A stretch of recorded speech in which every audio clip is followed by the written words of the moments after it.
Well, 174 registered riders today. That includes all classes. So for us here in New Brunswick, that is actually a pretty big turnout. That is a very solid turnout. Hey, welcome back. This video was not sponsored or brought to you by Red Bank, just made it a little easier to make the video. Anyway, we're lined up for round 2 here in Penobsquis, and Marcy's about to launch us off the line. The experts and intermediate A's are already gone, now it's our turn.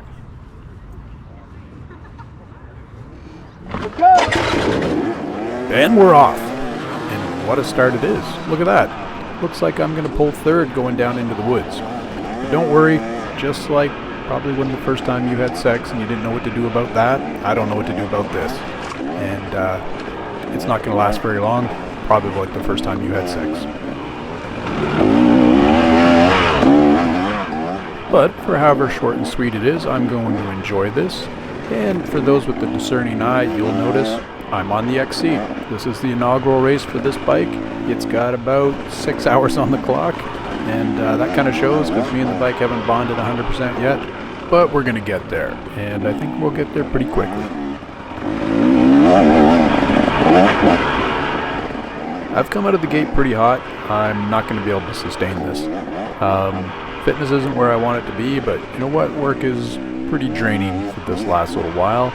And I'm looking forward to a change on the work front, which is going to come up here in August. In the interim, though, I'm just going to ride my ride, and I'm going to do the best that I can.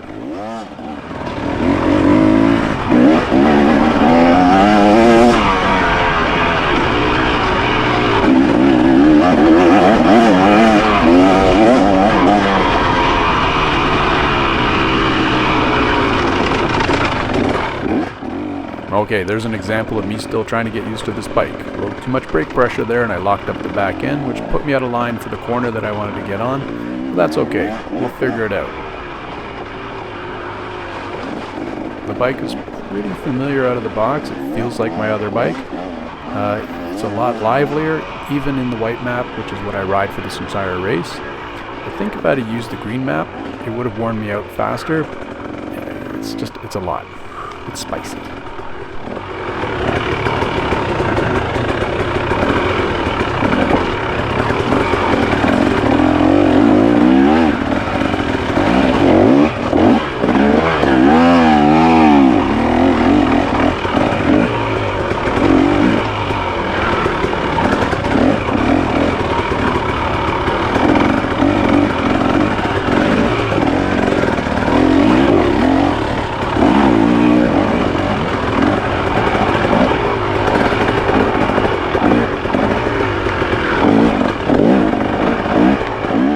Had I ridden this last year, I probably would have had a fresher memory about the routes and the tightness of the single track, and I would have spent more time practicing that and for sure up my fitness.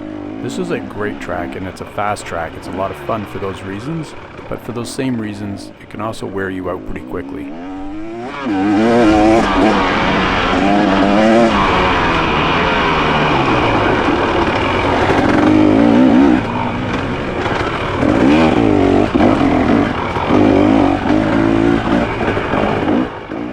So this still is the first lap, no magic editing. I missed my line there, should have taken the inside right line for sure. That was the faster line. I pick it up later on, and I get a little confused right here because in years previous there was a log pile right here, and there was like a turn track off to the right if you wanted to take the chicken line.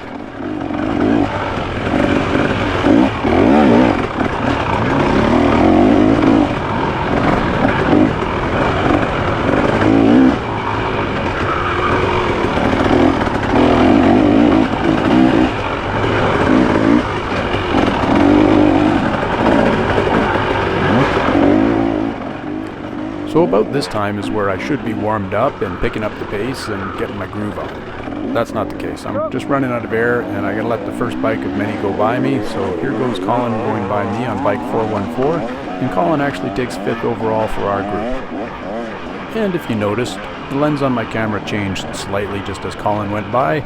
No fault of his, I just ate some rocks, and the camera ate some rocks and actually cracked the safety lens on the front of the camera. No big deal, it's just a plastic shield, and I've got more. but it does mean you guys are going to have to put up that little bit of glare that you see on the right hand side of the screen. Go! And there I let David go by. That's David Beaver on bike 59. He actually takes first, and that's Nick Clements on bike 143, and he actually takes second overall for the plus 40 group. And it shows why, because they're weaving through the trees like I'd like to be able to weave through the trees, and I'm just trying not to ping pong off of it.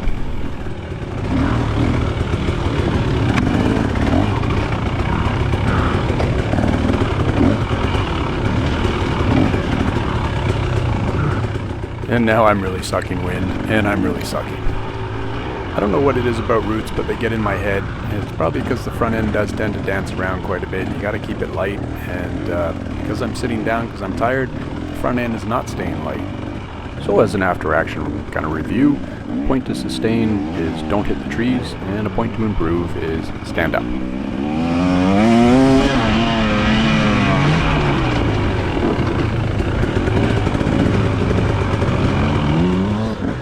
And I gotta let another bike by, and that's Rob on bike 52, and he takes 7th overall for our group. And we do trade places a couple times, but in the end, he takes 7th, and I take 9th.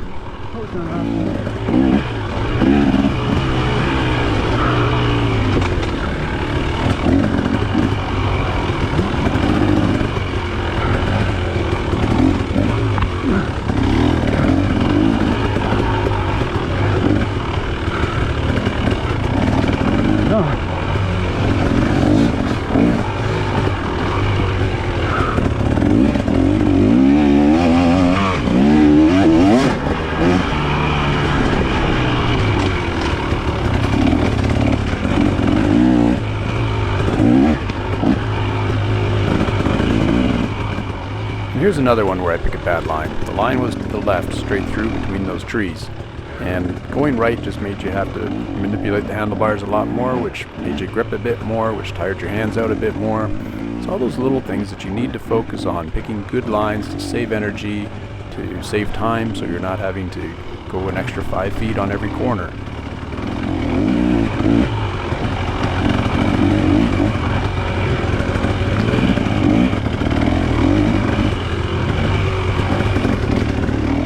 Little shoulder check reveals that I'm being chased down, and I'm probably going to have to get out of the way for a few more bikes. Some of them aren't going to be in my class though. Some of these are going to be some really fast intermediate B riders.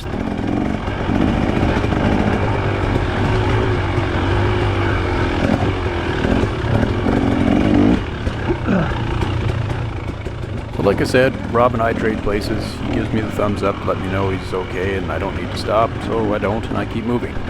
I'm just not moving particularly fast.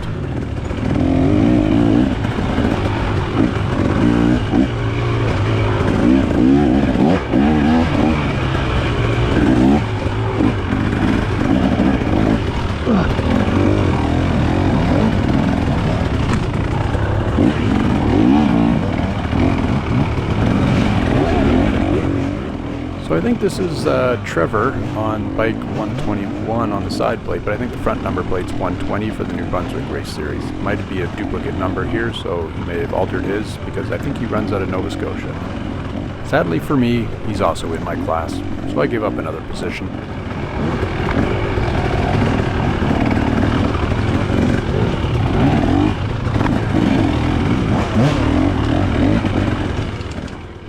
I just didn't give up that position for very long. But I do need to give up the position to the bikes behind me, and I think these are the intermediate B guys that are moving fast. Yep, that's Lucas on 767. He finishes first in the intermediate B. And definitely, based on that pace, could be running an intermediate A. Okay.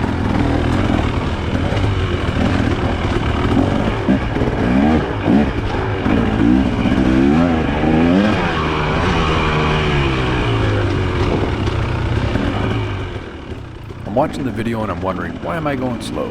And I know the answer to that because I was thinking the exact same thing at the time, but I also knew the answer then just as I do now, and it's because I burned up a lot of energy getting out of the gate. I'm a little bit tired now, hands are a bit sore, and I just gotta modulate the pace a little bit so I can keep going.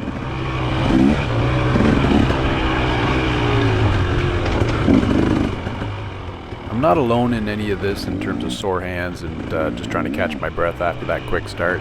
Colin, who's running sweep, had mentioned to me that he saw a whole bunch of riders taking their hands off the bars and kind of flapping them around like little birds to try and get a little feeling back in their fingers.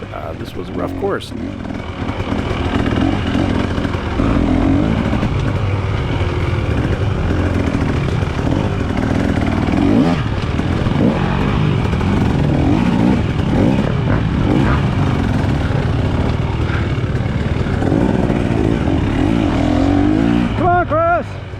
Hey, that's Chris, and he's relatively new to our group riding up here in our area.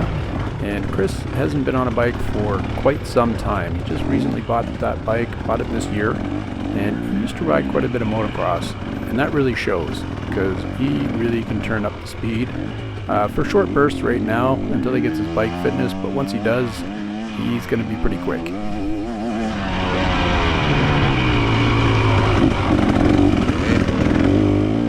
Hey, there's a couple more friends. That was Cassandra and Steve. Steve actually inspired me to buy this bike, and Cassandra just inspires me to try and ride faster and happier because that's what she does.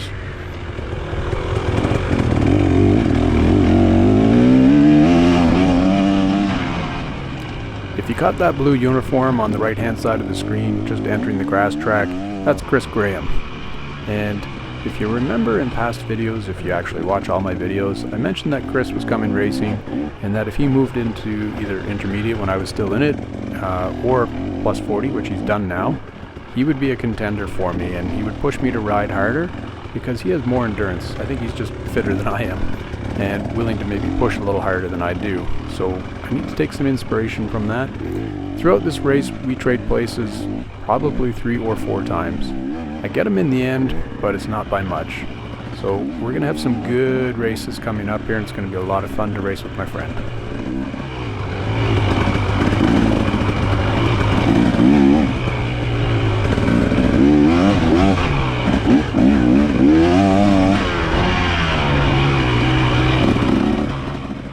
And speaking of racing with your friends, my friend Rod's in this class, and he's going to ride a steady pace throughout, as he often does, and he's going to ride with that wry little smile on his face, which suggests he knows things that you don't, and he often does. And in this case, he knows he's going to eke out a position just ahead of me, and he's going to finish 8th overall.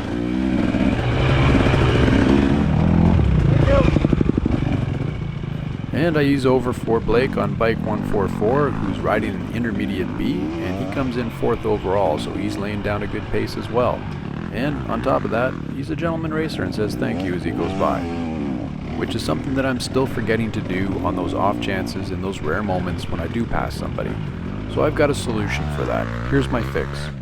If on the off chance, in the moment, I happen to be going a little bit faster than you and you do ease over to let me by and I forget to say thank you, come find me after. I'll owe you a beer and I'll make good on it. Provided you're of age. If you're not of age, well then I'll give you a pop.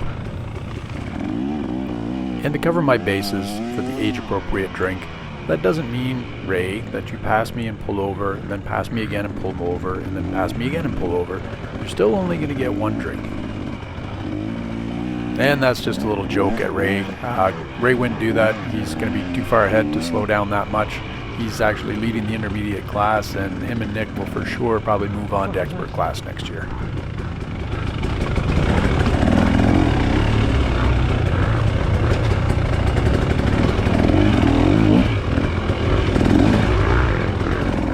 So this little section is obviously new, but it's going to get pretty chewed up. This is going to turn into a ditch, and this little kind of step up here, right here, is going to get dug out really badly, and there's a big rock underneath it that turns very slippery.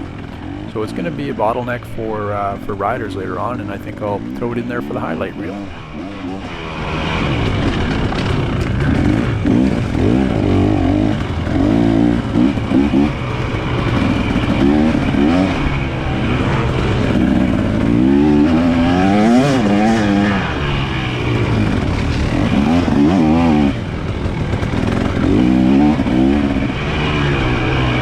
So I haven't mentioned Lance yet. Lance did start with the experts today, he just didn't get to finish. Some issue with his bike, hopefully it's a small thing, but it put him out of the race, and I realized that later on when I'm riding along and he's on the side of the track cheering me on. But thanks for the cheers, Lance. Sorry that you couldn't run the race complete, but I know you'll be back for the next one.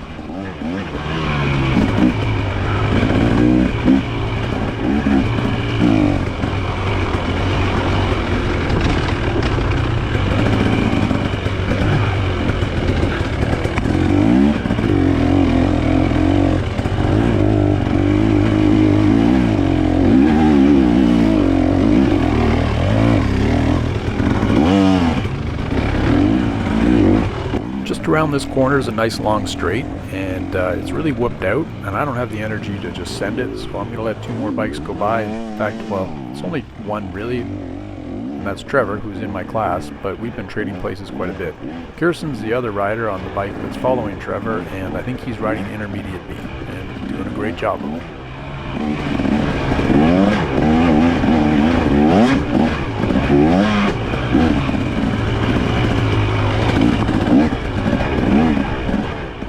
Well, alright, that brings us just about to the end of the first lap.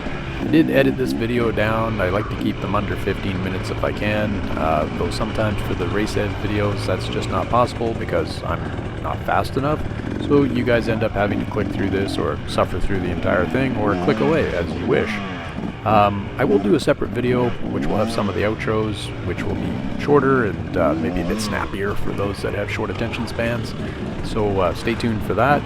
But hope you enjoyed this one, and like I said, I took 9th overall, which is not entirely disappointing based on the effort I put in beforehand or even on the track. It is what it is. But I'm looking to be a bit more competitive. Maybe I'll try the green map and be a little spicier.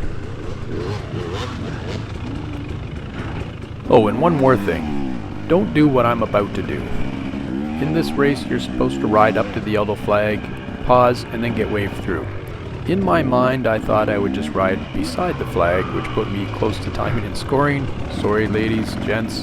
Don't do that. I did that several times. My apologies.